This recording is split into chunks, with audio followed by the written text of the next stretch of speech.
കുട്ടികളുടെ concentration improve ചെയ്യുന്ന മറ്റൊരു ആക്ടിവിറ്റിയാണ് നമ്മൾ പരിചയപ്പെടുത്തുന്നത് അല്ലേ. അപ്പോൾ ഞാൻ കുറച്ച് പേപ്പർ കപ്പുകൾ ഒരു പിരമിഡിൻ്റെ രൂപത്തിലൂടെ സെറ്റ് ചെയ്തിട്ടുണ്ട്. നമ്മുടെ ആദ്യയുടെ കയ്യിൽ ഒരു സ്റ്റിക്ക് ഉണ്ട്. ഈ ആക്ടിവിറ്റി എന്ന് പറയുന്നത് ഇപ്പം നിങ്ങൾക്ക് വേണമെങ്കിൽ ഇങ്ങനത്തെ ചോപ്പ് സ്റ്റിക്കോ അല്ലെങ്കിൽ വീടിനുള്ള ഈർക്കിളിയോ ഉപയോഗിക്കാം. നമ്മുടെ ആക്ടിവിറ്റി എന്ന് പറയുന്നത് ഈ സ്റ്റിക്ക് ഉപയോഗിച്ച് ഓരോ പേപ്പർ കപ്പും നമ്മൾ വീഴാതെ വേണം എടുക്കാനായിട്ട്. സോ അത്യാവശ്യം നല്ല കോൺസെൻട്രേഷനും വേണം, ഐ ഹാൻഡ് കോർഡിനേഷൻ വേണം. ഇത് രണ്ടും ഉണ്ടെങ്കിൽ നമുക്ക് കുട്ടികൾക്ക് ഇത് കൃത്യമായിട്ട് ചെയ്യാനായിട്ട് കഴിയത്തുള്ളൂ. എന്തായാലും ആദ്യം നമുക്കിതൊന്ന് കാണിച്ചു തരുന്നതാണ്. ഓക്കെ, സോ കപ്പ് സ്ലോലി എടുക്കുക, എടുത്ത കയ്യിൽ പിടിക്കുക, അടുത്ത കപ്പ് എടുത്ത് ഈ കപ്പിനകത്ത് നമ്മൾ ഫില്ല് ചെയ്യണം. Very good. സ്ലോലി സ്ലോലി ചെയ്യുക. ഗുഡ്. യാ,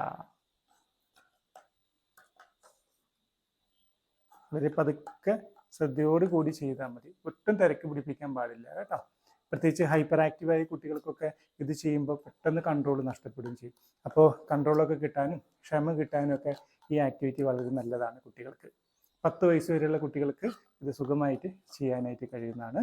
സോ താഴേക്ക് എത്തുമ്പോൾ നമ്മൾ കുറച്ച് ബുദ്ധിമുട്ടുകൾ ഉണ്ടാകും.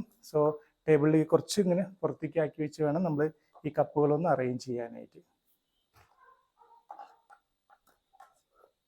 നിങ്ങൾ ആദ്യം ചെയ്ത പോലെ നമ്മൾ കുറച്ച് മൂവ് ചെയ്തിട്ട് ശ്രദ്ധയോടുകൂടി അറേഞ്ച് ചെയ്ത് വെക്കുക.